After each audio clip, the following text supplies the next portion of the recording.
most amount of anxiety that you've ever had. So much so that your mind races over and over and over. And you're thinking, I can't just keep doing this. Finally, you fall asleep. And you wake up to just a moment of peace. But just a moment. Because then it kicks in again. And you're like, holy hell, I cannot go through this again. That was my journey with my other business. A lot of people don't know that I had another business for 10 years. And let me tell you, 5 of those 10 years, I should not have been doing that business. At first, it was really fun, and it was exciting, and it was an e-commerce business, and it was so cool, and I got to go to new things, and anything that's new and fun and exciting and different and challenging, because I definitely need a challenge, and I get bored so easily. So new challenges are great until they're not. Until they're not. And it wasn't because it wasn't successful. Because I built it very big, very successful. But as so many people know, secretly, you can be unbelievably unhappy, and that success is your trap. That success becomes almost like a chain that's around your neck that draws you every day. You just keep doing it because that's what you do, right? That's what we do. That's what we're adults. We just keep doing it. We just keep doing it. But what the hell else would we do? We don't know. So we just keep doing it. We just keep doing it. And then you find yourself stuck. And this may not just be a job, by the way. This could be your life. Or this could be your relationship. This could be so many different things that we just keep going through the motions. And eventually what happens? You're numb. You're secretly numb, but you're miserable. But are you miserable enough? Because that's where I was. I wasn't miserable enough. And God loves to give us, let me start this. Yeah. So, God loves to give us signs. I got a 2x4. And it was a really strong 2x4, which was, one day I woke up, I opened the mail, and I got the most exciting thing you can ever get, a cease and desist. Yep, cease and desist. So almost overnight, you have no business. Now, it wasn't that it was legitimate. Didn't matter. They're bigger, they're stronger, they've got more money. Who's going to fight them, right?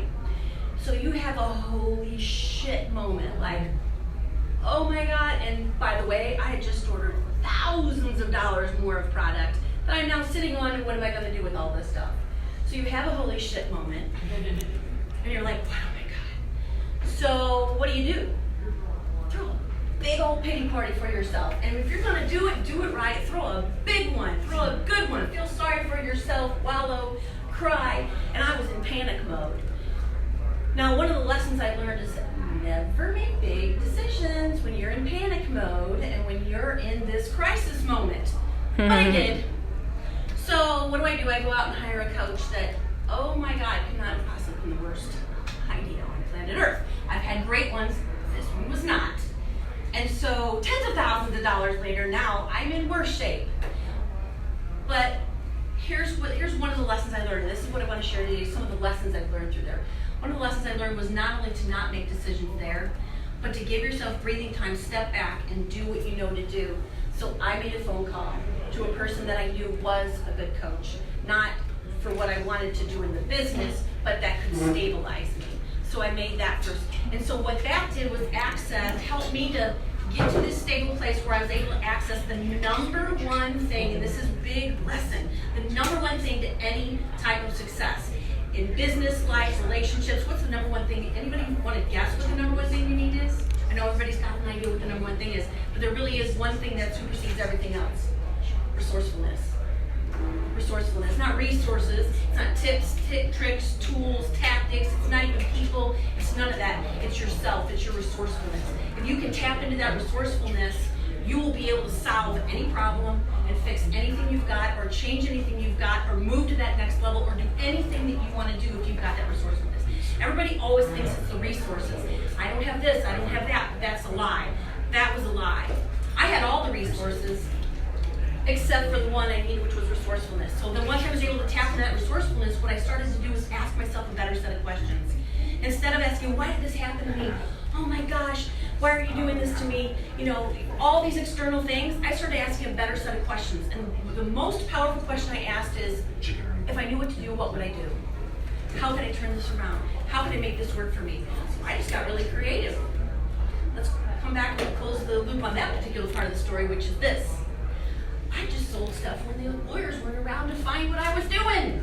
So guess what? I got it all sold. I just figured out how to do it because I thought if I didn't know, how would I do this? So that's what I did. But I also shifted the business because I didn't get that 2x4. Let's go back. This was a 2x4 and a wake-up call because I was miserable at this point, but I wasn't miserable enough. So I'm not a quitter, right? So I just stubbornly rebuilt that business, and I'm building it bigger, and I build it better, and I build it more, and I pivoted. That was another lesson, by the way, we'll talk about later, is pivoting. So I pivoted to a new section.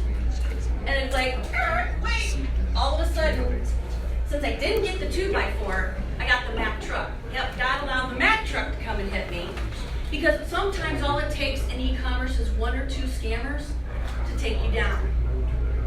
So again, overnight, you don't lose your business, but if you lose the front page of everything because of something that happens in the background on your metrics, you lose 80 or 90% of your business. Poof, gone. Now I built the wrong kind of business too. That's a whole other lesson for another day. So I'm stubborn, and this time I bargained with God because I know this is the message. Now I've gotten it twice, and I really don't want to see what happens on the third time if you get a third time, because third time is really not going to be good. So don't we all bargain with God? Okay, God, here's what we're going to do. I'm going to rebuild this thing up one more time, but this time I did do something smart, and that smart thing was this. The smart thing was this. I gave myself a drop-dead date. Because here's the lesson in that. Until you make the decision, nothing else will happen. And the decision actually means to cut off all the other options. We get so stuck in, I want options and choices, but nothing's going to happen until we make that decision. So that's what I always like to say, and I've said to clients before, make the damn decision and let's move on. So we just make the damn decision. But then, it's not enough to make the decision, then we have to commit. And that commitment was, okay, I've decided, here's the date. I put a drop-dead date. People were like, oh my God, I can't believe you're going to walk away from this business. What else are you going to do? And I'm like, I don't know. I'll figure it out. Because once you've made that decision, it doesn't matter because it's already done. It's already done. When you made the decision, you made commitment, it's already done. And there's the lesson in that.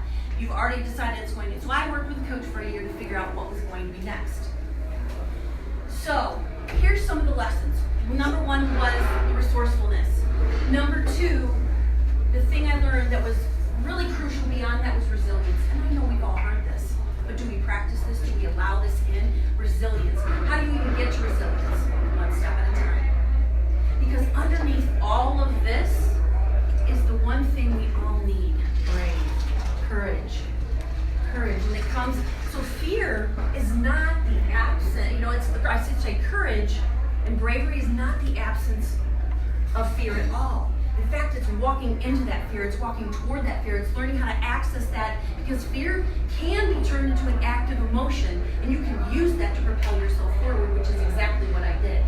But you don't have to do it all at once, so here's 3 quick tips of how you can do that. Number 1, isn't it easier to be brave with other people? So let's get a brave buddy. Because when you were a kid, wasn't it so much easier whether to do something good or to get into trouble when you had somebody with you? So let's go get a brave buddy. Because not only can they help you be brave, you can borrow some of their courage, because it's always easier to be courageous for other people beyond ourselves. And not only, and while that's temporary, it can work for a moment. Number 2 can be a little bit more long lasting. You have to get into a group. So I'll share a little something else with you. The first 3.5 years of this other business, there have been things that have been fun and things that have not been fun, but something wasn't quite clicking. This time I recognized it and I wasn't going to play that same game. I was like, okay, we're going to pivot. So I had to put myself in a different environment. So it's not, sometimes a brave buddy is good, but sometimes to really propel yourself forward, and again, this doesn't have to just be business, career, or otherwise, it can be anything else. Put yourself in a new group. I had to put myself into a group that caused me to raise my game and step my level of play up so much, because I was like, wow, it's almost like they pull you forward with their energy and what they're doing and what you can see happening, or even just seeing others be successful at whatever it is, even if that is a relationship.